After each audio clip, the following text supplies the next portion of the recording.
Welcome, everyone, to another episode of the Posttopostpod. You didn't like him before, So you brought him back so again. I brought him back. The Lord of the Rings guy himself. Made me learn a thing or two about hockey. I'm forcing him to learn some hockey. He said, nerd, don't come back until you've watched a game or two. And Right. It took me about, 5 weeks? It's been like about 5 weeks. And I did it. I'm into it. I'm a hockey guy now. You're a hockey guy now? Oh, yeah. The one group of highlights that I made you watch? Yes. Yep. Yep. 5:30 in the morning. I studied up. Our friend Joe Prioli is back with us tonight.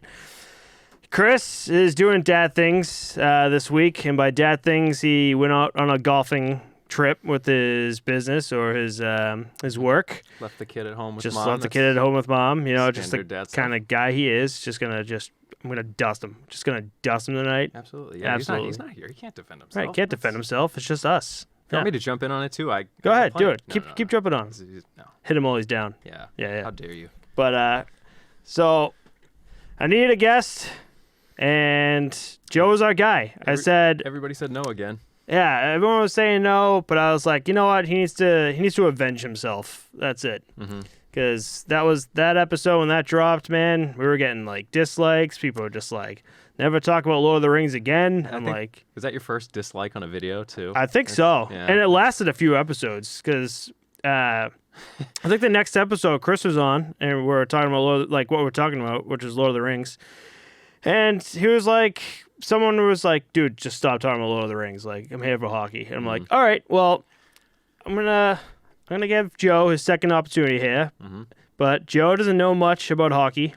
I know plenty. I'm a hockey guy. Just So like that. throughout the week, I was just giving him information, I guess. I gave him, for the playoffs, I gave him highlights to watch of at least one game of every series. He did not watch 3 of the highlights. It's not bad. I mean, when you give me 80 minutes of hockey, you watch at 5:30 in the morning, the day of a recording of a podcast, I feel like, watching 5 out of 8 isn't too bad. It was a normal day for me, usually, in the beginning. Not that productive. But, so I want to jump into that first and talk about your thoughts. I think it'll be interesting to know what you think of each team and who you think is going to win each series from a guy who didn't watch any of the regular season at all and just watching just that one game and just going from there. Because I think it'll be interesting to compare me and Chris's picks compared to yours, and just to see like what would actually happen. Because playoffs are just totally different. Yeah, there are some people that try harder in the playoffs, so it's just, bad teams can turn things around, and I think that, playoffs, anything can happen. So. Right. So the 3 games that you missed, I wouldn't say missed, but the 3 games that you did not watch were the Edmonton-Winnipeg games, the Carolina-Nashville game, and the Colorado and St. Louis game. But you did watch the Leafs-Canadiens, Florida and Tampa, Penguins-Islanders, Caps Bruins, and Vegas Wild, and I would like to know what you think. Yeah, I'll even 50-50 guess the teams that I didn't watch and see how that goes. But no, yeah, I watched. So Toronto, Montreal. I felt like that was a good game. That honestly was like one of the like closer games. Or not closer games, I guess. Like they were all really close, but that one seemed like it was a struggle most of the time. Like there were some games where like in the Panthers Tampa Bay game, like Panthers boom right off the bat, 2 goals right off the start, and I was like, whoa, I actually like the Lightning. I don't know what's happening here. Going on, yeah, but so I liked that game. I think that Toronto is gonna win. I think that I don't know. I've heard better things about them. I feel like the Canadians are like, I don't know. They seemed gritty enough when they were playing that they are gonna put up a fight. I don't know if they're gonna get smoked or not, but that's just from what I saw there. Edmonton and Winnipeg. I'll guess Edmonton only because they're higher. I didn't, watch that game. Right. Maybe. Mm-hmm. Carolina, Nashville. I didn't watch that one either. So I'm gonna guess I feel like I went to a Bruins Carolina game, and probably before I even went to my seat, like the Bruins had scored on the Hurricane, and the game ended like 7-0. So I just continually don't think highly of them, even though they're number 1 here. So I'm going to guess Nashville on that one. Okay. What is it? Colorado, St. Louis. Colorado, St. Louis. I feel like the Blues. I don't know anything about them. I don't think that they're, That's fine. Sorry, what did you say for Edmonton, Winnipeg? You said Oilers? Yep. Oilers. Yep. I can respect a team that's still using the Oilers as a logo. So did you learn anything watching these games at all? Was there anything different from, you were telling me you used to watch the games back in the day. Was there anything different now watching these games? Yeah. A long time ago, I kind of 2011 was more kind of the time frame when I watched. A little before that too. It was weird. I think the Bruins won the cup and I was like, cool. I kind of fell off from hockey afterwards from that. But yeah, it's a little tough because I watched the summarized versions on YouTube. So, you miss smaller details, but I feel I don't know if the pace of the game or I feel like the game maybe has shifted to be more strongly offensive. I just feel like teams are really putting pressure on the net really well. I feel like there's a lot. I feel like being a goalie is harder now than it maybe was then. I don't know if there's just more talent in the league or if kind of just the way that teams play now has just shifted so that it is more offensive. I know, Right. You are right. The game has changed a lot since then. If you want to say years, you're talking about the 2011 Bruins, and that's 10 years ago. 10 years ago, yeah, right. So time flies, and goalies totally different back then. The butterfly slide for goalies, I don't even know what I'm talking about, but when goalies go down to the butterfly, both pads are on, and they slide with the pads. Yeah, okay. It was kind of just becoming a thing around that time, whereas now it's got to be perfected in order to be in the NHL. Yeah, I don't know if it was in the Vegas Wild game, but I think Marc-Andre Fleury had a really nice, whatever that, pad the slide coming across. Yeah, and he came back down, he just kind of got right over the post, and I was like, man, to have that awareness to be able to get there and block a shot like that, I was like, that's was pretty impressive, I think. Right. A lot of these goalies, they see so many shots where when you see a save like that, it's not them thinking, it's just them thinking.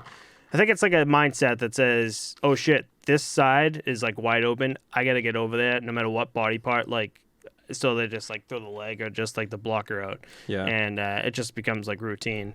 But yeah, to have the flexibility and mindset to just blankly do it how Marc-Andre Fleury does, it just makes him.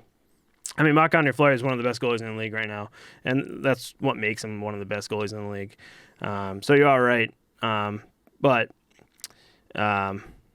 Shit, what was I gonna say? But again, the goalies changed a lot, and then they had to because the game, picked up a lot. You said it's very offensive, and you're right. It's become very offensive. It's a lot faster of a paced game. Yeah. Whereas back in the day, I guess it had to be more well-rounded, defensive wise and offensive wise. But now you have to have good defense too, but the defense also has to be quick, and the defense now has to be. Doesn't have to be, but it can be offensively defense, you know what I'm talking about, defensive wise they can score too. Right, yeah, you got to be there for your opportunity if it shows up. Right, exactly. So it has really picked up the pace since then, and you definitely saw it just watching those games. Yeah, and I didn't know. I mentioned it to you beforehand. I don't know if you wanted to get into it later, but me just watching it, kind of saying, back in 2011, primetime goalies were Tim Thomas, who was just shutting out teams left and right, and Carey Price, who was wasn't letting anything go by him. And so, I looked at that and I was like, wow, that was goalie's just not that good anymore, or has the game just really shifted to this point where it's just that much harder on him? I think I can't remember. I think at least twice or just one time so far after 2011, the goalie gear sizing, they shrunk it.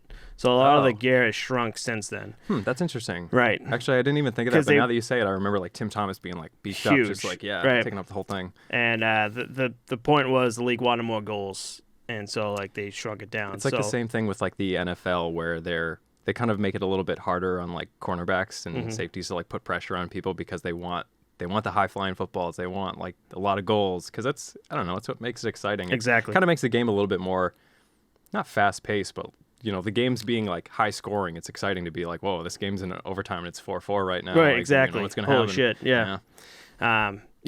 It makes it exciting. It makes it a pain in the ass for goalies, but goalies adapt. You got to adapt with everything else. So right. But I think I'm gonna hop into it. So last week, me and Chris, when Chris was here, we were talking about the playoffs coming up. We made some suggestions with goalies coming in and injured people in the injuries, but we found out later in that episode, like we had like I was using like 2 different websites to find like injuries, injury reports on like just to get everyone warmed up on like, you know, what teams are looking like going into the playoffs.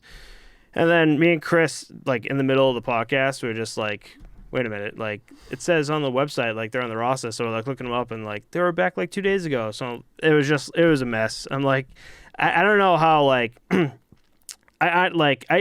Chris would give me shit about when I said Nesson, but what I meant like ESPN and stuff, like I don't get how those sport reporters like know who's actually on the IRs, because a lot of the teams on NHL the NHL website, their actual professional like websites, they won't have anything updated. I'm like, so you can't trust that a lot. So I'm trying to figure out how like the professional like ESPN and stuff like know what the hell's actually going on. Do they have to submit like injury reports like as it's going along? Because not to go back to football again, but the way that it goes is over the course of the week they have to say like, okay, this guy practiced, this guy didn't.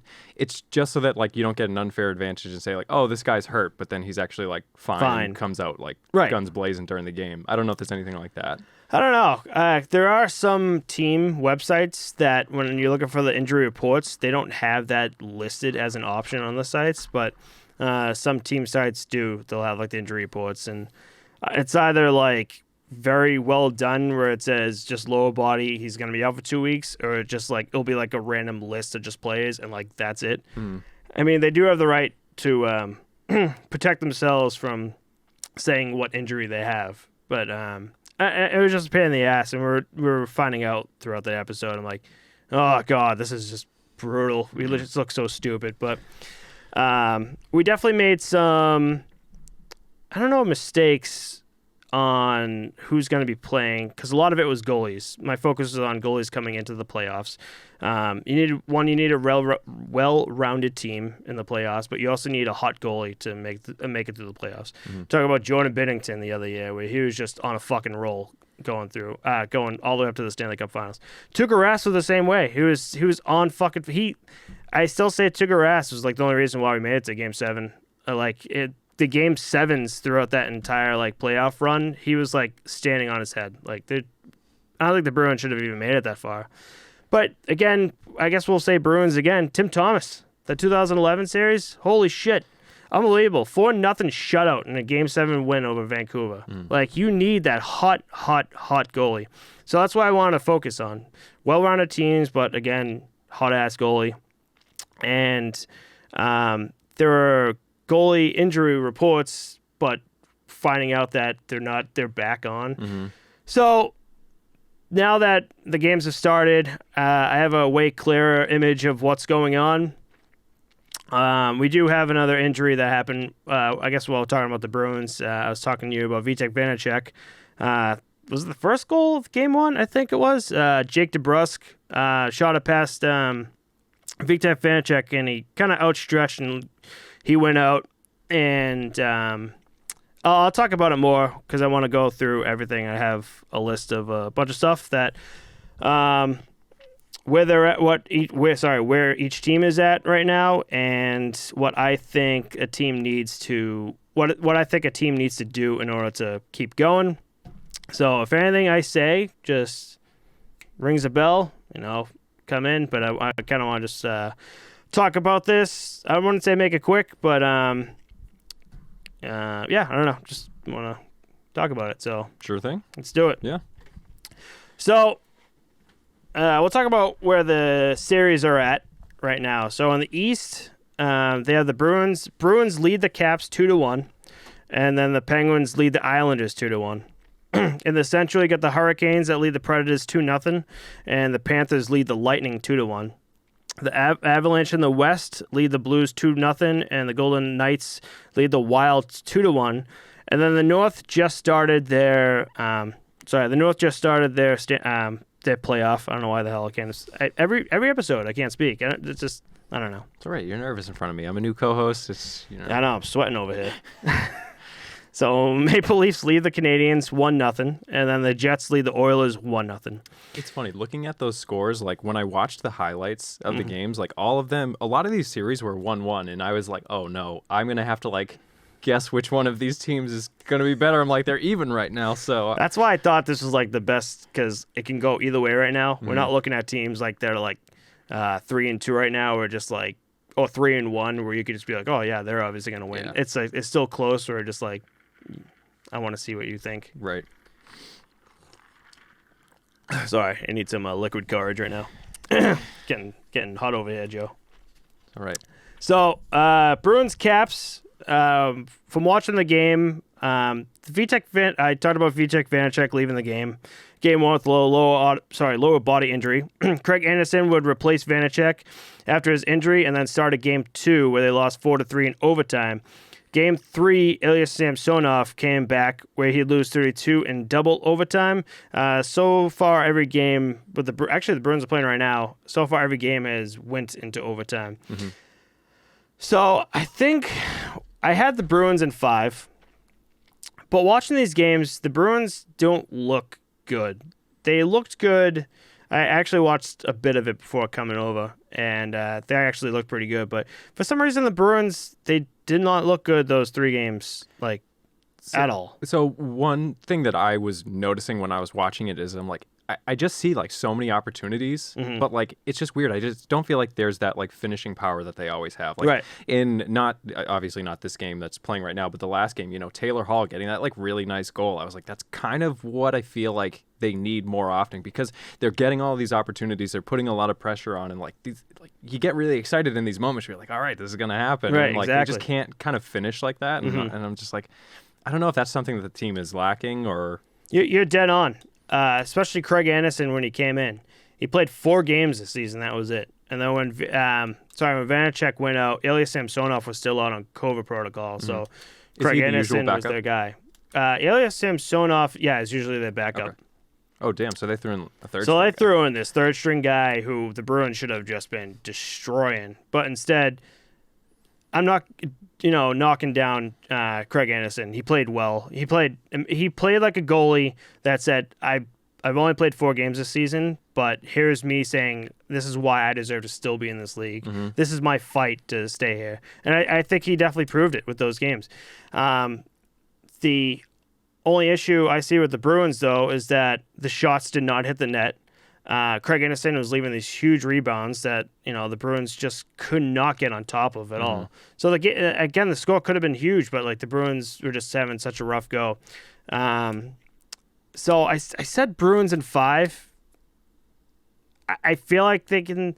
I feel like they can take the series. I don't know if it's in 5. This might go 7. I feel like the Caps are gonna get their shit together and get through. But I don't know. My thoughts have really changed on this after watching just the first game. I was like, God, they're fucking just terrible. Like the Caps are like so much better than like I originally thought they would be against the Bruins. But They seem to do well. Just like there were these singular moments that they just like saw the Caps. They saw these singular moments and just like really capitalized and got like solid goals. Like I think Ovechkin had one last game where it was just like, I don't know if it was a rebound or like a pass that just kind of went out to like where he like saw the play, he read it, he moved over and like just got to the right spot and like nailed the shot. Right. So and that's kind of the opposite of how I see the Bruins. This is just like the Bruins very fast paced, like we're going to try and do this as many times and we'll try and get it. Right.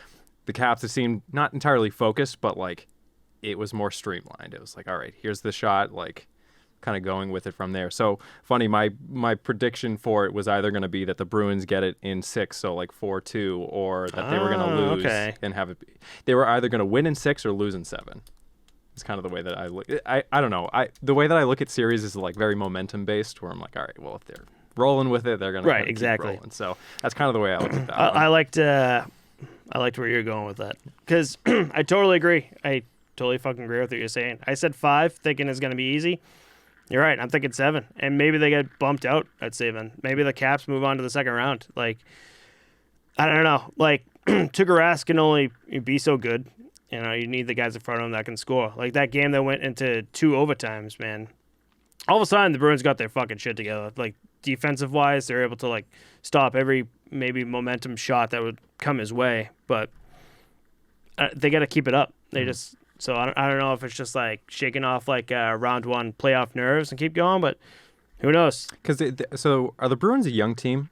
I know Bergeron's captain. I know he's been around for a while, but I'd say the majority of them are, especially with Zdeno Chara gone now and with the Caps. Yeah. The majority of the guys now are just young guys. It wasn't that kind of the Maple Leafs problem, like probably like a year or two ago. They just had this really young team, super talented, but like when it came time to the playoffs, like, we said in the beginning of the podcast, it's like it's a different animal. Like people are coming at the playoffs harder. They're trying, like they know what they're working for here. And it's like sometimes if you're a younger guy, like sure you know it, but you haven't been in it, so it's not hitting you in the same way. You can't keep up. You're dead on. You're dead on. A lot of the teams, all the younger teams, they'll play good throughout the regular season, and then come playoffs, it's the veteran guys that knows what it takes in the playoffs, knows that every single game counts, no matter if it's game one. Whereas like the younger guys who don't know what it takes to even make it to the Stanley Cup is just like, oh, it's just one game. Like we can just get back. Where it could be like now a 4 versus like a 1. So like Canadians versus Toronto, where like Canadians have like these veteran guys that knows what it takes versus Toronto, who's been just number one almost all season long, just coming in and be like, we know what it takes, and we're gonna fucking go right by and maybe sweep you 4 games. So you are right. It does take a veteran eye, and that's where Toronto, I guess, helps. And that's where Joe Thornton's in Toronto. Oh, okay. And with his veteran kind of style, I'm sure he's able to talk to the guys about what it takes. But Joe Thornton also, like, he's old, also hasn't like won the Stanley Cup. I really wish he has. Like, he's definitely the guy I want to see win the Stanley Cup. But I can't think of. I'm sure he's like with San Jose. He's been in the Stanley Cup playoffs. I can't remember if he's made it past the second round, but again, it's just a veteran guy on the team to tell Austin Matthews, all these younger kids to be like, hey, listen, get your shit together. Like every game counts. Keep this going. So that's definitely where it goes. But we're going to move on here to the Penguins Islanders, another game that you watched. I did. So Ilya Sorokin got the start in game 1 where they won 4-3. And then Varlamov got the start for games 2 and 3 where they lost both. Penguins' Brian Rust in game 2, 4 minutes in, and third shot of the game throws one right at Varlamov that goes right by him, glove side, top shelf. I talked to Chris about this, and the Islanders should have kept Sorokin in net. You got to go with the hot goalie, that's Sorokin. He's the backup? Sorokin's the backup. But with Varlamov out, he played game 1 and played incredible. Like, he was definitely the guy that was just like, hot goalie. You got to ride him. And then second game, Varlamov was back. We're like, all right, we're throwing him in. And again, first period, it's like 4 minutes in. Brian Prust just throws it at Varley from like the blue line, and it goes right by him. Like, you can't be letting those goals in. I get Varley was just like this hot ass goalie, like in the in the regular season, but you can't. It's too easy of a goal to let in, especially when all these games like 2-1, 1-1, 1-0. You like every goal just matters. I still think the Islanders should have wrote Ilya Sorokin. I do think Varley has played good after that goal. Like, I think he's gotten himself set, but I still think ride Ilya Sorokin. I don't know. Maybe Varley just needs to like warm up and just get back into it. But maybe you had a better choice. Maybe you had a better chance with games 2 and 3 winning instead of going down 2 games after winning the first one.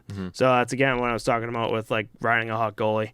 Me and Chris are both aggravated with that. I'm like, why the hell would you start Varley when Sorokin was, like, standing on his head that first game? Yeah, it's interesting, and I think that this is kind of, like, the coach's job in there, too, but, like, there's just a certain psychology to sports where it's, like, you know, it's like you said, it's kind of this momentum type of thing. It's like the hot hands rolling. It's, you know, he in his head he's fighting for that spot. You know, I don't know if he's coming from it as like, oh, I'm the backup, but like I'm trying to prove myself out here. But it's like, if that's his case and he's producing, right? It's like, yeah, it's a tough decision because, you know, you got your main guy, but it's like, you know, if you're working for the job and you're earning it, like, why take it away from you? Keep it. Yeah. Keep it. Ride him.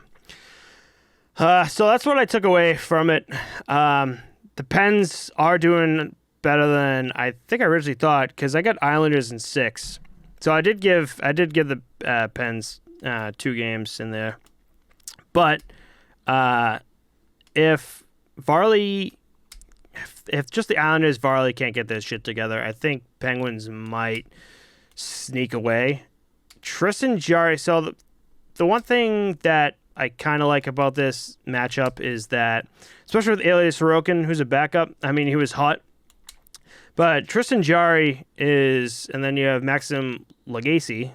I think I fucked that up again. They're both these backups that like are forced to be like a starting goalies. Tristan Jarry's been good, I give him that, but he's not like Stanley Cup. Like if they keep going to like the conference finals, then I can't see him making it. They're gonna come through teams like who are they gonna face? They're gonna face sorry here. So yeah, Tampa Bay. Oh no, sorry. So Pittsburgh came up here. I mean they come up against like Vegas, and they're just gonna get fucking smoked.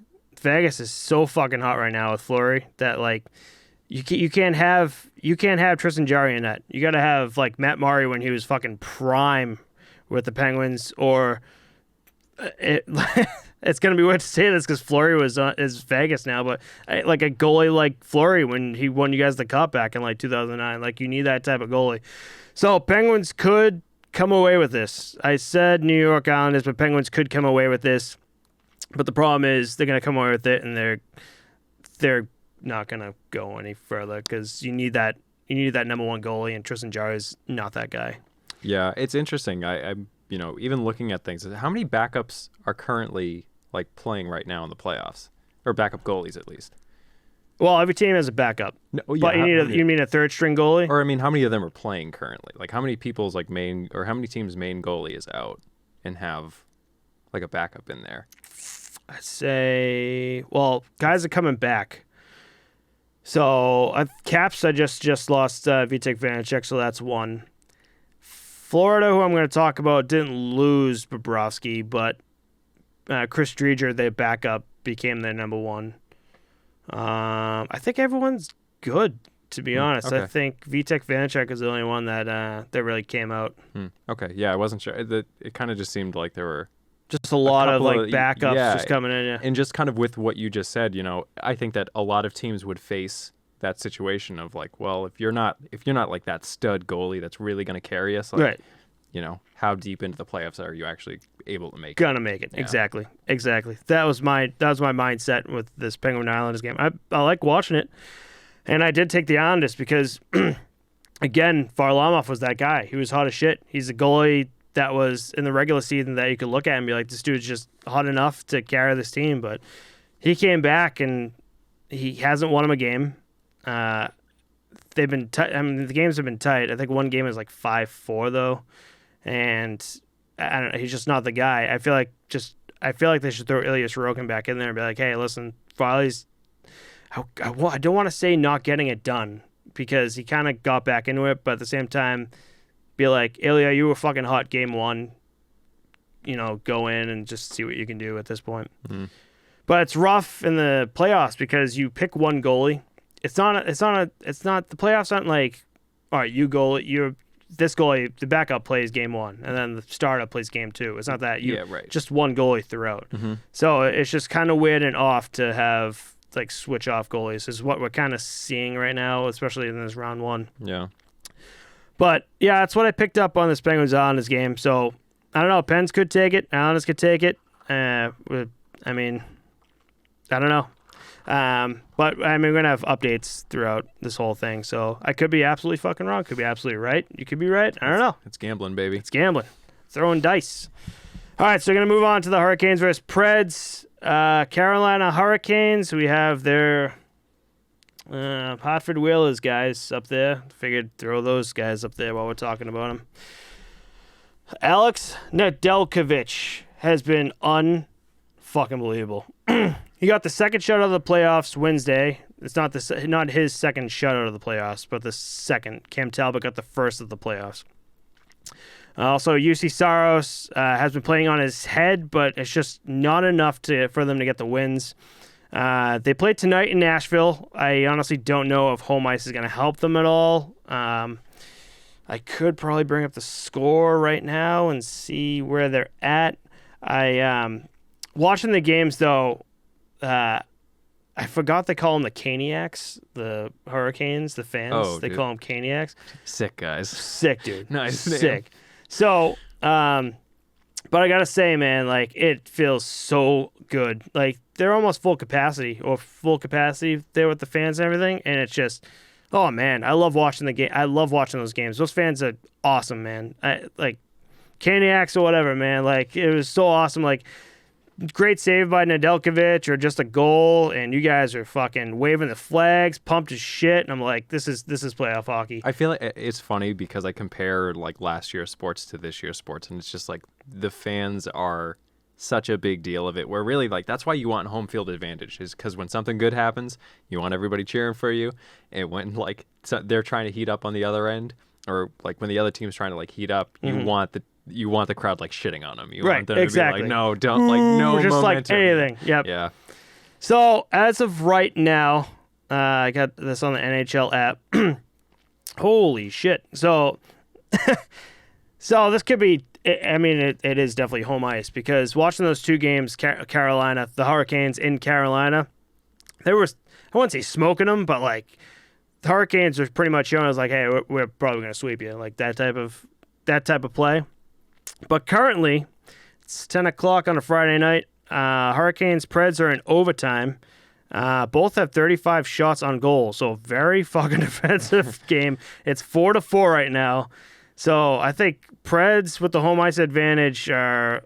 It'll be funny to see if like it's like a comeback win or something. But I'm a bit like, we talked about this before, and Chris kind of brought me down a peg or two, because I was like, "You like, what kind of fan are you?" I'm like, I feel like I'm a big Preds fan. He goes, "All right, name their first line," and I'm like, and then he goes, name the Penguins' first line. Right, bastard. He goes, name Penguins first line. I'm like, all right, you got Crosby, you got Malkin. He goes, see, you're a fucking Penguins fan. But I'm like, I like the Preds. Although I do have Carolina taking this at 5. I gave Preds at least one game. Mm-hmm. But if the Preds can randomly take this, I'd be happy. I want to see, Juicy Saros. I guess that's another way. Juicy Saros was the backup for Pekka Rinne since he came in the league. And actually, it was just this season where Pekka just like kind of fell off a bit. He's been in the league for so long, and Saros really took the starting position. So he's been standing on his head. Nedeljkovic too. It's been a great goalie fight between the both of them, and both teams have been really good.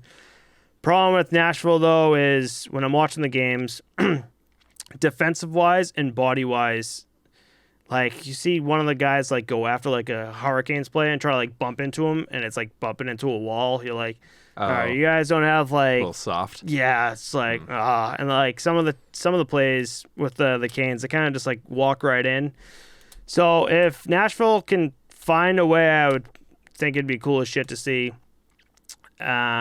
Do you think that they're a team? So kind of talking about how, if the Islanders get to the next round, like how well did they do? Like I'm looking at it here, and it's like if Nashville makes it, then they're playing either the Panthers or Tampa Bay there, which, Oh yeah, they're gonna get fucking smoked. Yeah. So, but I'm all for the underdog. So if Nashville wants to, wants to just somehow get through and do it, keep rolling with momentum. Hell yeah, get some momentum, and start rolling with it. And you never know. That Florida Tampa series. We're gonna be talking about that next. So we're talking about that. We're gonna be talking about that next.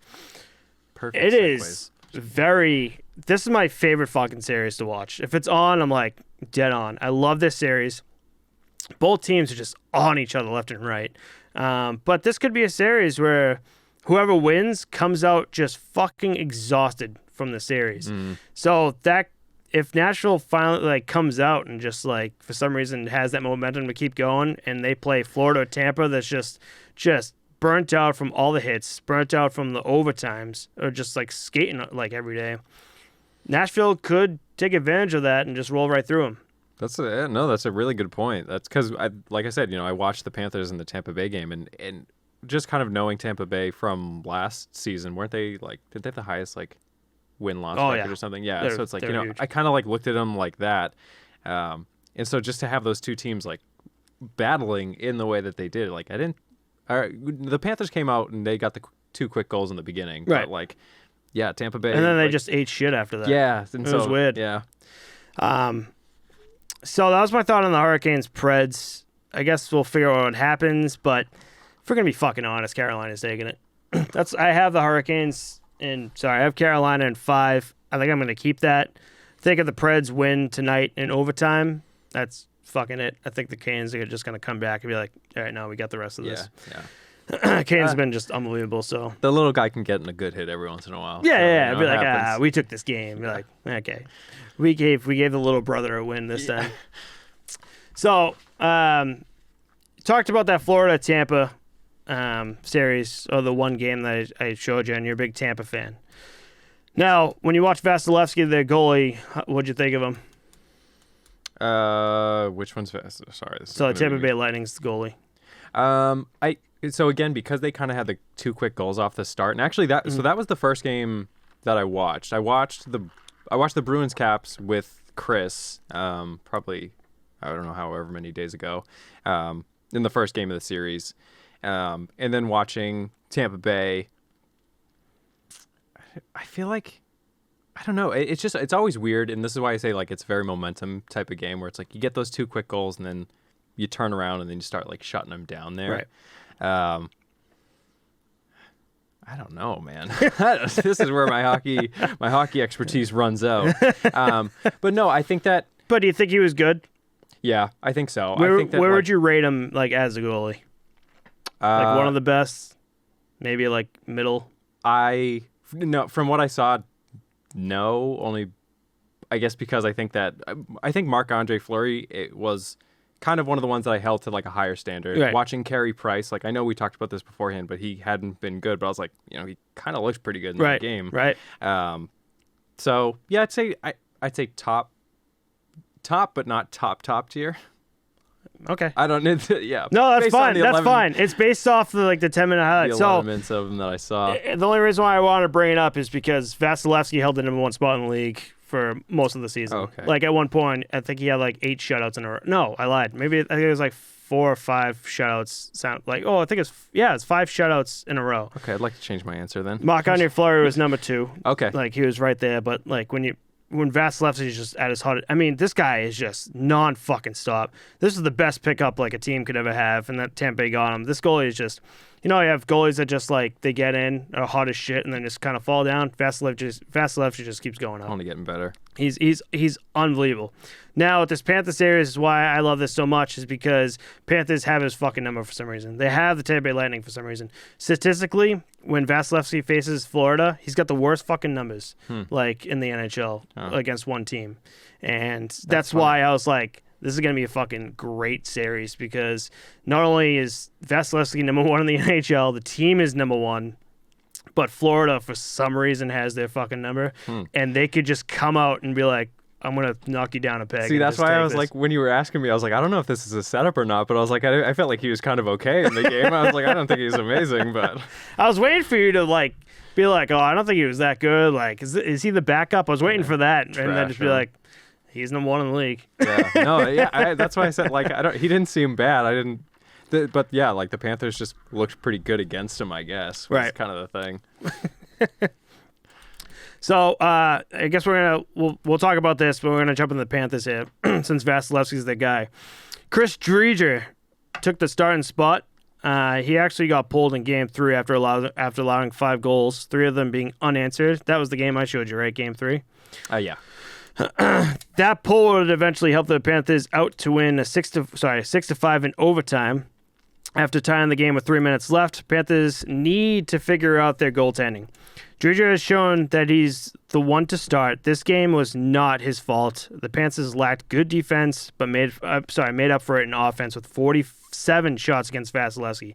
So Vasilevsky, I'm telling you, he got peppered, but held his own. definitely held his own. It was a big score, 6-5, but 47 shots. It was just one of those games that really held his own. But I still think Chris Driedger is that guy. Me and Chris talked about Bobrovsky, how he's getting like $10 million a season to fucking just not be that guy, to sit down. But again, ride the hot goalie. Chris Driedger was that hot goalie. I don't want to say he had a rough game, because that's also saying that Vasilevsky had a rough game where he didn't. It was just like he was just pepped at 47 shots. Like it was quality over quantity over, like, with those type of shots, like redirects that, like, you just can't fucking stop. And I know they pulled him. I know Bobrovsky came in and he did a great job to really fucking shut the door and give him that win in overtime. So I'll give Bobrovsky that.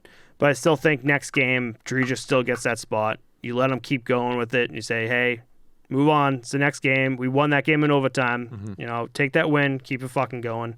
Sometimes you need to pull him out to give him some air too. Like if he's literally getting lit up like that, it's like, all right, dude. Like, he was exhausted. Yeah, like let's get somebody else in here. Because at that point you can start to like shake a person's confidence when you're just like, exactly. No, I'm gonna leave you in there. They fucking Panthers were just leaving him out to dry. Just that game, I remember just like the Panthers just defensively were just fucking let him walk in. Driedger was just like fucking spreading all over the place, and you could tell like toward like the third period, like middle of the third, even like the announcer was like, they had like the camera was on Driedger, and the guy's like, holy shit, is he exhausted? And I think even they were the ones that just like, he's leaving him out to dry this game. So he definitely deserves that starting spot. Bobrovsky's a $10 million fucking just sit in a backup at this point. Yeah, I feel like in the playoffs, like, sure, there's money in sports, like it is business decisions like that. But like once you're in the playoffs, it's like you're going for the cup. You want to win. You want to win. Yeah. I don't care if I'm paying you $10 million to shit the bed. I'm trying to win. Yeah. And Driedger's the guy. So, the Panthers are leading the Lightning 2-1 in this series. I would love to see the Panthers fucking take it. I think I have the Panthers taking it, right? Yeah, Florida in 6. I wouldn't be shocked if Tampa comes back, though. It's one of those series where just like it could go either way. I'm not joking. Like I joked about fucking Nashville, Carolina. Obviously, Carolina's going to take that fucking series.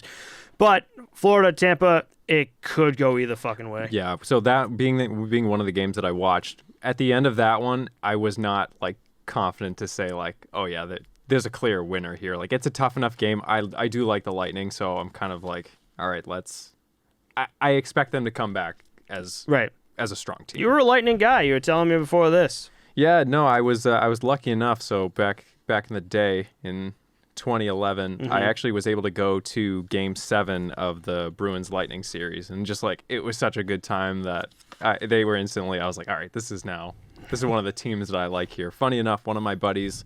I was in high school. I literally like had pretty recently gotten my license, so I was driving home. And I saw one of my buddies walking, and I was like, "Hey, like, I'll be a nice guy." I was like, "Do you want to ride?" Right. And so I picked him up and I took him, and he was like, "So, do you like hockey?" And I was like, "Yeah, I'm into it. I've been watching it." Yeah. Like at that time, I was. And he's like, "Oh, I have tickets to like a playoff game if you want to go." I was like, "Dude, that'd be awesome. Of course, I'd love to." And then he was like, "All right, it's this one," and I was like, wait, you're just letting me come to this thing? And I was like, my brother and my sister, who were like bigger hockey fans than I am, just like hated me for that, like just that good Samaritan act that like paid off and like got me that thing. So it's like, so help out your fellow man. So on that subject, I guess, did you hear, we talked about this on one of our episodes. I don't know if it's early. I can't remember when I did it, but watch them all. Did I tell you the story of when I was in Vancouver and this couple gave me Vancouver Canucks tickets versus Arizona? Oh, no, really? Nice. No? Okay. All right. I need you said Good Samaritan where like after I was talking to Chris about it, I'm like, oh, I'm a fucking asshole. So where we were in Vancouver was like, we were literally right around the corner from Rogers Arena where they play. Mm-hmm. And there was me and my friend Matt, Tara, and my friend Danny were at the hotel. So me and my friend Matt were kind of walking around Vancouver before dinner. So we're walking back. This Vancouver older couple was, they saw us, spotted us. It was like, hey, you guys want Canucks tickets? I'm like, sorry. Like, it was toward like the end of the week. So like, we're not falling for a pal. Right. It was toward the end of the week. So like money was starting to get low. So I was like, yeah, sorry. Like we just. You thought they were like scalping tickets. Yeah, they're trying to scalp. Oh, not. yeah, like trying to like sell it. But I was like, sorry, like I don't have the money to do it. He goes, do you want to go? I was like, I'd love to. I just don't have the money. Like, we're just trying to get rid of it. Like, we can't go tonight. He goes, and I guess everyone walking through has tickets. Like, if you guys gonna want to go, do it. So got tickets. I guess I already talked about this here, so I'm gonna try to make it quick.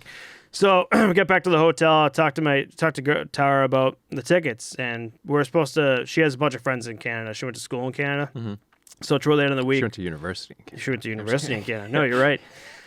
So we're gonna meet with their friends that night in Vancouver, and I was like, just tell them like we'll go for like a drink after like the game. Like this is like the one fucking shot I can go to like a different. It would be the only like other hockey game arena I'd ever been to. So she's like, no, we can't do that. We already made fucking like plans. And then I was like, told Matt and Danny, I'm like, do you guys want to just go? But both of them are kind of like you. They're not really hockey fans. I'm like, fuck. So again, toward the end of the week, I don't have money. And what does my Boston ass do? I go down to the Subway and we're scalping it for money. Oh man, yeah. Oh jeez. It's $65 a ticket. And they just gave it to us for free. So we go down. I remember these two kids get off the train, and we're just like, "Hey, you guys looking for to go to the Vancouver Canucks game?" And like, "What?" And we had to show them the 2 tickets. Looking at it, it's like, "What are you looking for?" It was like we're just like, "We'll go for like 60 or 65, just some money." So like, thinking it's like a scam or whatever. So they just keep leaving. So like, all right, we'll just wait a few more minutes for like the next train. So we're watching them, and like they stop, and then they keep walking, stop again, and like they look back. And they're just like, still selling those? I'm like, yeah. And it's like, well, we got 60. Is that all right? I'm like, yeah, it's fine. So I gave him like the tickets for $60. And then as soon as I said that, Chris was like, you're a fucking asshole. And I was like, they gave them to you for free, being good Samaritans, and you fucking scalped it for money. So you pretty much like stole their ticket and like sold it for someone else. I'm like, but I fucking needed money toward the end of the week. Yeah, I mean, I guess you could think about it as like 2 disconnected stories. You know, one being the people who gave you the tickets being like, you know what, I bet they had a great time at the game. He bought a beer. He had a good time, whatever. You know, kind of leave them off in that zone. And then, you know. I didn't pick up on that till Chris said it. Like, I told the story of just like how I tell Tara all the time, just like, could have went to the fucking Canucks game because we got there that night. And I told them the story about it. They're just like, why didn't you call me? You could have went to like a bar after. And I look at Tara, I'm like, are you fucking kidding me? But yeah, I still like it. It didn't hit me of how much of an asshole move that was until Chris just lit me up on that episode. So I guess a part of it too is what did you do with the money? Because I feel like that then, you know, becomes a part of it too, where it's like, oh yeah, I went to the strip club and just cashed. No, we didn't do that. But I do remember we were coming in from where we were drinking, and we got some poutine with that money. It's not a bad investment. Not a bad investment at all. I think poutine. I think we got more drinks, and I think I bought like a T-shirt in Vancouver. So yeah, I learned I'm just a fucking asshole, Joe, and you're a good guy. Hey, we both got tickets, so what does that teach you? It doesn't matter what you do. It doesn't teach me anything, Joe. Yeah. I haven't learned a thing. I haven't learned anything. Anyone need Bruins tickets? Yeah. Maybe on the subway. All right, so let's move on to that. From that, so we got the Avalanche and Blues, a series you did not watch. Nope, but I could guess. I'm the worst guesser that I know, but I mean, you said the Blues. Mean I don't stop. You said the Blues. Did I? No, I said Colorado. No, you didn't. You said the Blues. I wrote it down here. Can't go back now, I feel buddy. Like you miswrote. I don't know. I said, what are the Blues gonna do? I don't know. Nothing. Yeah, they ain't going fucking anywhere. So Nathan McKinnon for the Avalanche is on fucking fire. He's got 5 goals and 2 assists in just the 2 games. So he's definitely a player to look out for in this series. For the Blues, Binnington, I feel like definitely needs to get the fuck over himself if he wants to win. He's doing the same shit earlier this season. Oh my fuck god! Earlier this season, where he's been like fake punching people and like trying to get into fights that like he can't back himself up on. Like Grubauer got pissed off game 2, I think. And just Binnington was just like coming down talking shit. I'm like, you're not gonna do anything. If Grubauer actually came after you, you'd fucking turtle and fucking leave. Like you're just doing all this shit to like. I swear to God that happened again. I'm like, Gru, I swear to God, drop the gloves and fuck him up for me. Like I can't stand Binnington. Yeah, can't do it. And it's not even because he had that fucking just absolute great role that he had when he won the Stanley Cup against the Bruins. It's not even that. It's just his attitude with shit. He's such a fucking cocky asshole, and like the fake punches and everything. I'm like, oh, you gotta get over yourself. Yeah, it's just that like prissy tough guy. Like, yeah, man, if you test me, I'm gonna teach you a fucking thing or two. Yeah, and one day it's gonna happen, and I'm gonna be like, this is what I was waiting for, buddy. This is what I was waiting for. It's like when someone in a prank video gets like the shit kicked out of them, you're like, fuck yes, that's exactly what I wanted. Yes, that's the joke I wanted to see. I'm fucking laughing at that. So they play St. Louis tonight. They're down 2-0 in the series. The Blues need to take this home ice advantage seriously if they don't want an early round. I keep saying wound. Yeah. Round 1 exit. Avalanche are gonna fucking destroy the Blues. I definitely have the Avalanche on here. Yeah. Oh, it's at Colorado in 7. That's a fucking line and a half. Yeah, I was gonna say, you think it's that tight? I don't think it's that tight at all. I think Blues might get 1. I think that'd be another like 5. If I'm being generous, 6. But I'm thinking 5-game series for Colorado. Mm-hmm. They're just gonna run right through the Blues. I don't think they have. It's not the talent that they don't have. I just don't think right now they're just not all around. Right now they're kind of all over the place. Colorado's just a good all around team. Grubauer's a real good goalie. I just said again, Nathan McKinnon's just on fire. So you have this guy Nathan McKinnon that's just, you gotta look out for him. He's that one player right now in the playoffs that you give him the puck and that's probably going to go in the back of the net type of player. So I don't see the Blues winning this series at all. Again, I said 7. I'm going to drop that to 5. You said the Blues. Do you want to switch that and go to the Avs? I'll go with the Blues. Yeah, I don't want to go with the Blues. I know they're not. I don't think they're going to. No. I'd like to go with the Avalanche. I feel like, did I say it in the beginning of the episode? You said. I wrote it down. I'm going to check back. But yeah, no, I think I would be pretty comfortable with the Avalanche. With the Avalanche? Yeah. Okay. I'm not a Blues guy. All right. I can switch it. Avs. You made a mistake, I've learned more over the course of the episode. So with more information, I'm now making a better decision. Right, exactly. So on top of that, Avalanche's Nazem Kadri was added again with a dirty hit on Blues Justin Falk in Game 2. That will put Falk out of the lineup, and Kadri will be having a hearing on his hit. Most likely a suspension. I'll try to get a thing down here for you. You probably already saw it because that's how I edit shit. But it's fucking dirty hit. He's done this before against the Bruins. He's just that type of player where I don't know. I was trying to give Tom. We talked about Tom Wilson, where I was just trying to give him the benefit of the doubt. But it's just fucking dirty of a hit. Like he came up with the elbow. I keep wanting to say shoulder, but I think it was the elbow. And it was just like, he had the puck. Kevin Falk had the puck, and you just see Nazem Kadri just like beeline. And it wasn't like a beeline to like get the puck away from him. It was like a beeline saying, I'm going to fucking line you up and knock you the hell out. And that's exactly what happened. And just dirty, dirty hit. And to the point where the NHL had like they said it wasn't going to be like they wanted to like a personal Zoom meeting with him. Mm-hmm. So when you hear that, you're like, yeah, he's in fucking deep shit over this. Yeah, well, because it's, again, being a 2011 Bruins fan, it's like, think back to like Marc Savard. It's like, right. Marc Savard was great. It's like then some dude like Matt Stone. Matt Stone, right? I think someone gave him the first concussion, and then like it took him a while to come back, and someone gave him the second one, and then he was like, well, I can't really come back at that point. And it's just like you're literally like ruining a part of the league. It's like, I get it, like it's a physical game, and even like I'm a big football fan, I love it, but like in football there was a guy named Vontaze Burfict, and he just only wanted the dirty hits, and you're like, dude, you can't just be here. You can't be here. Yeah, right.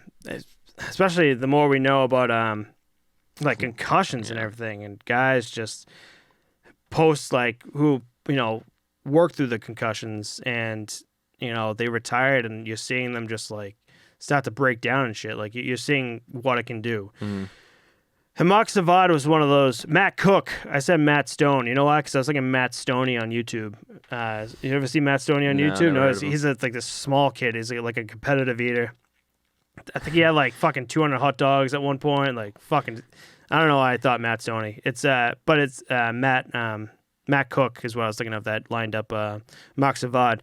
But Mark Savard was one of those hits where it was that, but it also was like the beginning of the NHL kind of noticing a trend for like the next few seasons, saying, because that was like an icing thing. We know the guys.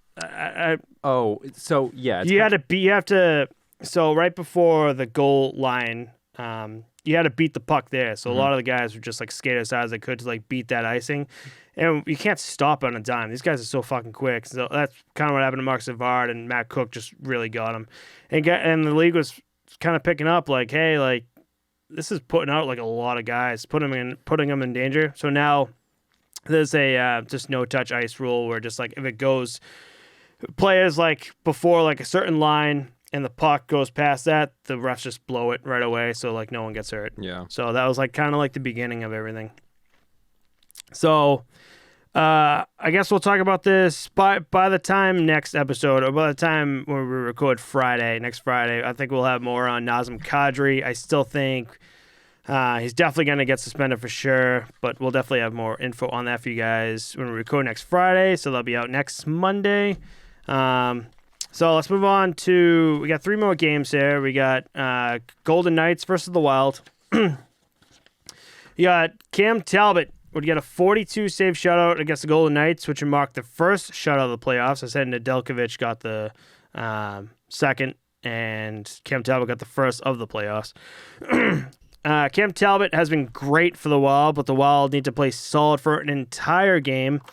You see him play solid for like a period and a half, and then they're just like, all right, yeah, I give up. That's kind of what I saw in this too, whereas like in the first period, that I was watching, I was kind of like, well, I thought the Vegas Knights were like supposed to be really good here, and like the Wild looked really good. But then once like, I don't know if it was later into the first or like by the time the second period came around, but like at that point it just looked like the smaller kid hit the bigger kid. Yeah. And then the bigger kid was like, all right, well now I'm going to make you pay for it. And like they just kind of started coming with this intensity that I was like, well, that's kind of how I imagine like the Knights. Exactly. And that's what happened. I think Vegas, I think they just had a rough period, because I remember seeing that, and like it's funny that Minnesota was just all over them, but Vegas again was just like, fuck this, like we're the number 1 team here. We're gonna cruise through you guys. So in Game 3, Talbot was left out to dry, which ended in a 5-2 loss that game. All 5 of those goals were unanswered. Vegas with 40 shots on Talbot, and Minnesota with just 16 on Fleury. So they just gave up, and Vegas was just like, all right, time to pound these guys. Yeah. And they definitely did it. A lesson. Oh yeah. So Wild need to step up the game, but Vegas is too good all around, which will probably lead to Minnesota leaving the first round. I got Golden Knights winning the Stanley Cup. I don't see Minnesota. I know Minnesota's good. They have Kirill Kaprizov, who he's done a bit so far. He had a nice pass, I think, that game, but it's like these big names that they have on the team are just not producing.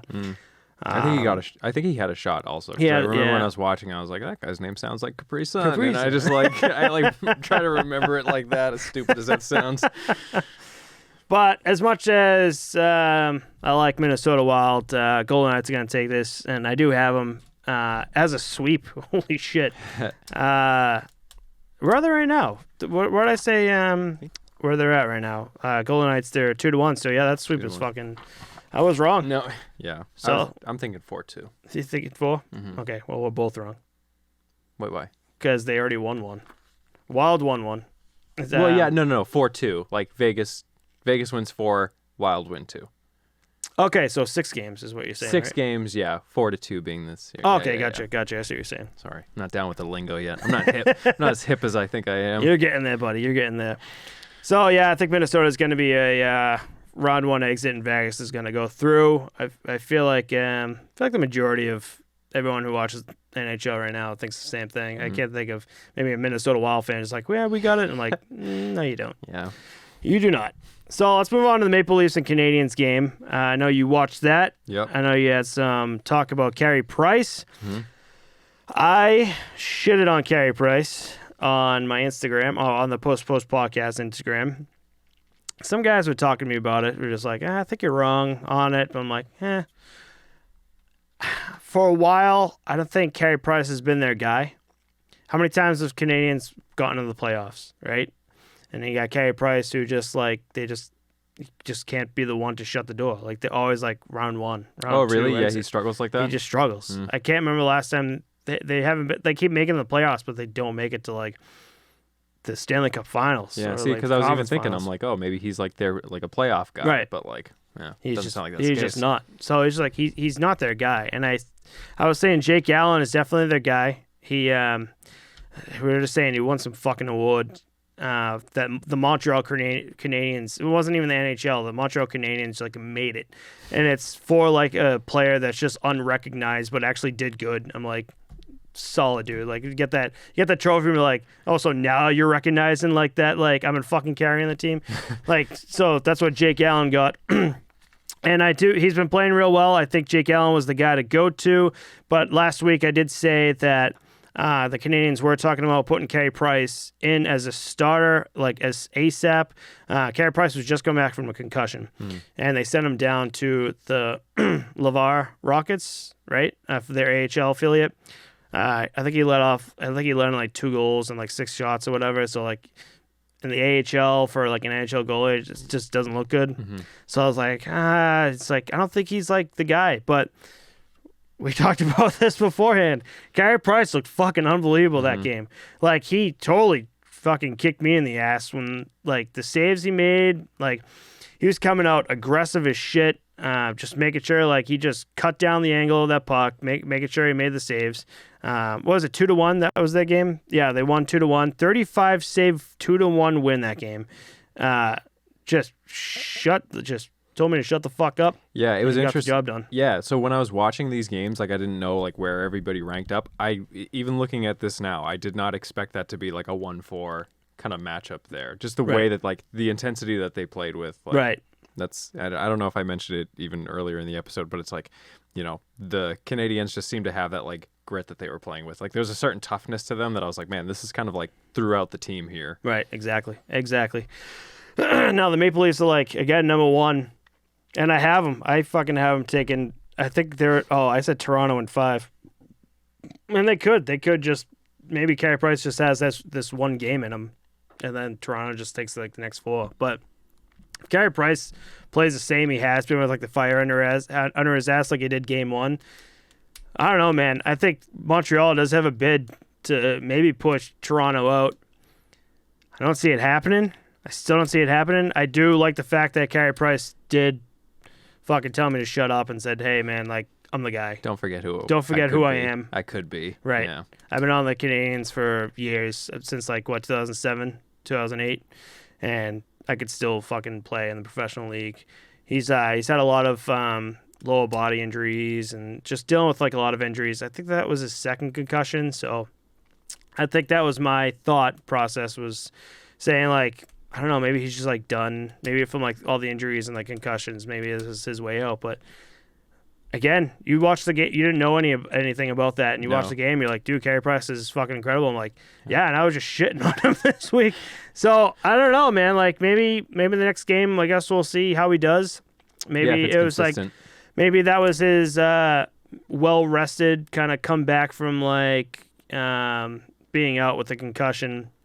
And just getting like a warm up in the AHL, or I don't know, or he just comes back game 2 and just like flops again. I don't know. Yeah, maybe starts to kind of show true colors a right. little bit more so. But that game 2 is going to be very interesting to watch. I think that game 2, this drops Monday. I think game 2 is Saturday, right?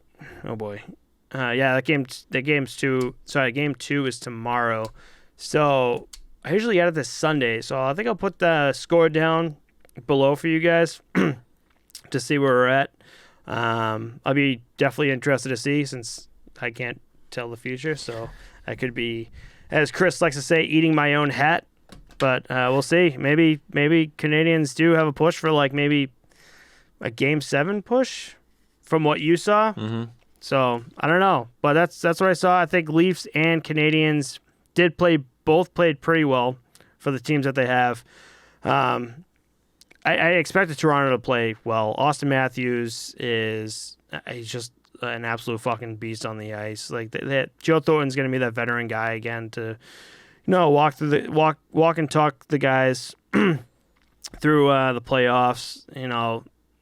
Jake Campbell, he's that guy. Frederick Anderson's back, but he's going to be on the bench. Oh, that's another backup that you're talking about. Jack Campbell. Frederick Anderson's their starter, but he hasn't been doing good this season. And because of that, they sent him down, or did he get hurt? I can't remember, but he hasn't been playing at all. And Jack Campbell got the start, and he definitely deserves it. So the starter is going to be sitting, and Jack Campbell's getting the start, which is great. Ride the hot goalie. So we'll see what happens. Again, I'll have the score for you guys on the bottom of the screen there. It'll be an interesting series for sure, especially since the North is now starting their playoff run. Everyone's like 3 or 4 games in, whereas the North now is just starting to... What did they do that for? Just to say it. So Vancouver and Calgary. Vancouver was out on COVID protocol. Like the whole team pretty much went out with COVID. Like I think it was like 22 players altogether went out. So like they had to make up like 6-7 games or some shit like that. So like they had the playoff games playing, and then they had just like their regular season playing. Like sick, they have like fucking 2 people watching the game, like the most useless game. But yeah, they started just like the next Jets versus Oilers that we're going to be talking about. So another interesting series to watch there for sure. So we're gonna get on to the last series and talk about the Jets versus Oilers. So game 1 was played this week, and the Oilers tested Connor Hellebuck with 33 shots. But he was ready to play and only let in 1 goal for a 4-1 win. I do have... Oh, did I fuck this up? Did I say Oilers? Carolina, Florida, Vegas, Colorado. I did say Oilers. I'm a fucking idiot. Okay. Yeah, you're flip-flopping, man. I'm flip-flopping. Son of a bitch. Why did I pick Edmonton? The Jets are looking really good. Mike Smith was not really tested this game, letting in 2 goals on 20 shots. The other 2 were just empty netters, so it was... I guess 2-1, I guess, in his case. Both teams seem to be ready to play and somewhat evenly matched. The series could go either way, with Winnipeg having some veteran players in the playoffs and Oilers having talent to win the games. This could be a thing where veteranism, if that's a word, comes into play. Connor Hellebuck is definitely a veteran goalie in this situation. Mike Smith is a veteran too, I think more so than Connor Hellebuck, but I think Connor Hellebuck definitely has the all-around guys in front of him and more, I guess, playoff veteranism. I don't even know if fucking veteranism is a word. Veteran experience. Veteran experience, yeah. Than Mike Smith does. And, I don't know why I picked Edmonton, because Edmonton was on a roll. I think if I was supposed to do it again, I think the Jets definitely have a push to knock out the Oilers in this series. Did you pick the Oilers before the playoff series started? Yes. Yes. I mean, how you do in the regular season can kind of show you where you could potentially going, but again, we've been saying it the whole time. The playoffs is a different animal. Right. Total different animal.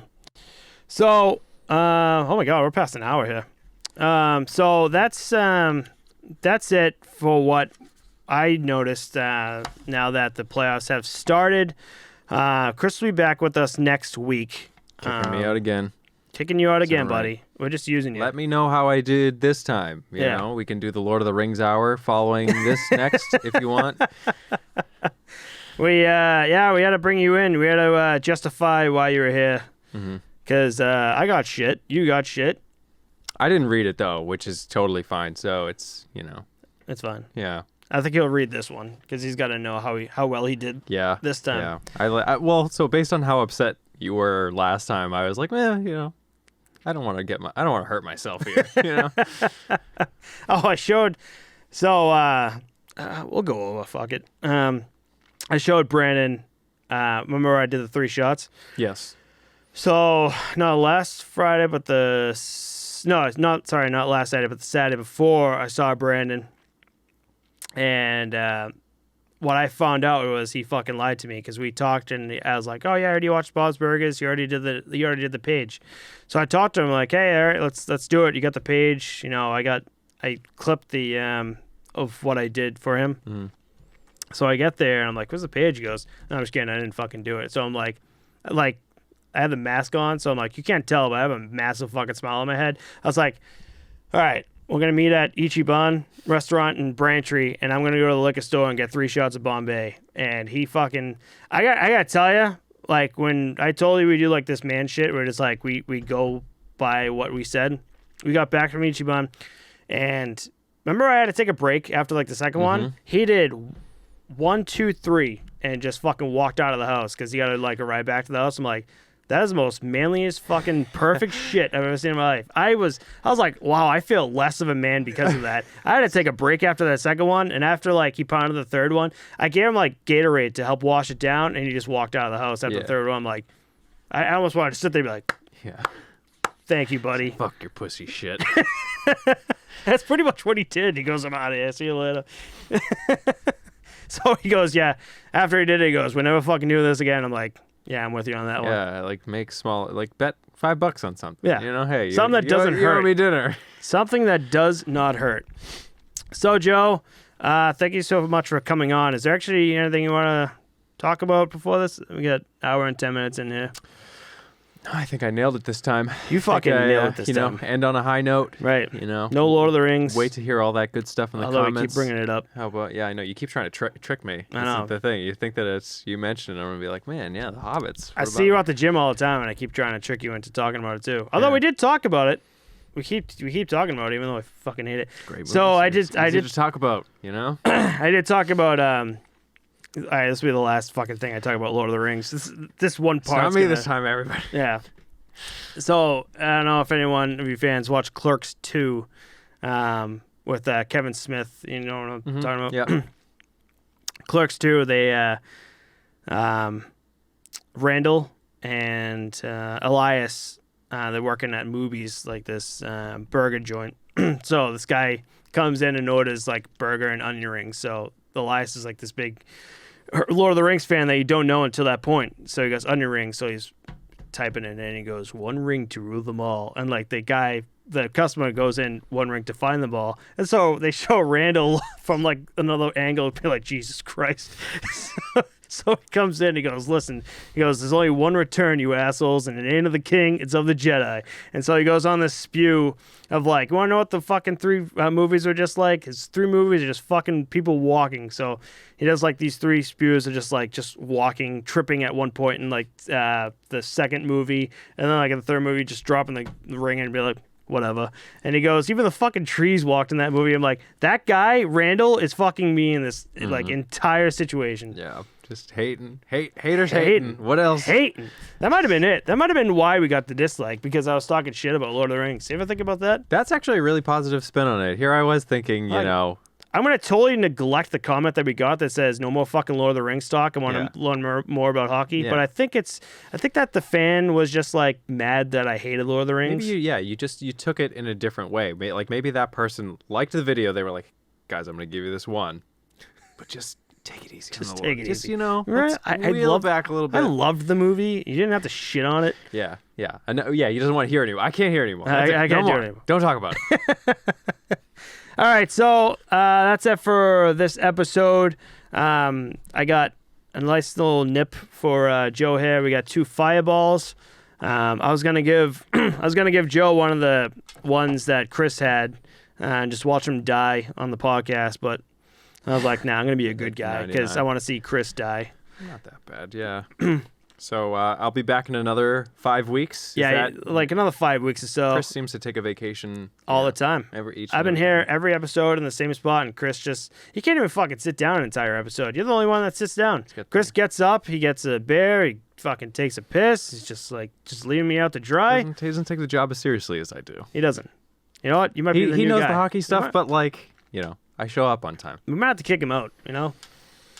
Chris might not be the guy anymore. I might need him like in my ear, like being like, yeah, that hockey thing. We were just talking about backups. Maybe Chris isn't the starter anymore. Season. Maybe it's the backup. That's it. Yeah. That's it. So thank you again, Joe, for coming in, helping me out with this. Thank you so much for watching those highlights and for me and having those opinions. Hey, I'm a hockey fan now, so I can thank you for it because I'm gonna be watching You're the welcome. games, you know. No, honestly, my thing is just I'm more of a football guy. It's a bit easier because there are less games. It's easier to keep track of. But you know, knowing that like the summaries are there, I do like to keep up with it. And you know, playoffs are more exciting. So Awesome. you know, can't wait to talk about the Stanley Cup. That's 5 weeks, right? Yeah, we got Yeah, that this. seems about right. That seems all right. All right, man. Thank you so much. Thanks for having me. Cheers.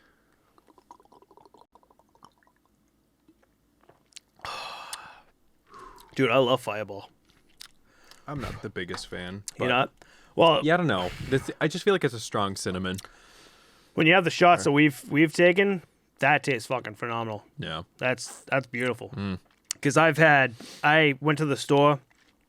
I think I told you I went to the store 1 week to like stock up, and I was just trying like a whole bunch of like different ones that I've never even heard of before, and all of them, man, were just like they were death. It was just terrible. So the fact that like I actually have some good ones is very nice. Oh, I was talking about that on Discord. I like. I guess Borat's the thing to do on it's a Snapchat. We're on the Snapchat group, right? That's where it is. Yeah, That's where it is. Yeah, Borat has never died. No. Stays quotable. Kyle was just like I like. Borat's the quote around here. So, with that said, guys, thank you so much for listening in on the Apple and Spotify. Thank you for watching on YouTube. We really appreciate your support. Thank you again, Joe, for being on here and helping me out. Thanks for having such an accepting fan base that always wants to see me back. Right. Doesn't shit on anyone here. Just like you're right. Very accepting. I mean, if anything, I got the comments section bumping a little bit. You did. So, you did. I might need you on more. Yeah. I think we might need to do another Lord of the Rings section, you know, just really get the comments really bumping. If you want, know what I'm saying? hey, if you guys are interested, comment down below. I think that's what they say. I don't know. So thank you so much. Comment down below, subscribe, like. If you want Joe back or not. If you want Joe back. It's a special request to have me not come back, even though I'm kind of the second string. Right. Comment if you want Joe back or not. That's the big. I want to know if anyone gets over. Oh, I want to really? know if anyone gets over from like Apple. So thank you everyone for our Apple and Spotify listeners. Again, I do want to say we do see you. Apple and Spotify does not help us out with knowing who likes our stuff, where you guys are. But where we upload all the audio, it tells us the countries and places you guys all listening on, and you know, so it's fucking awesome to see guys from like we got Germany, Japan at one point. We got Canada, like over in Vancouver. We have Texas, which is Alex.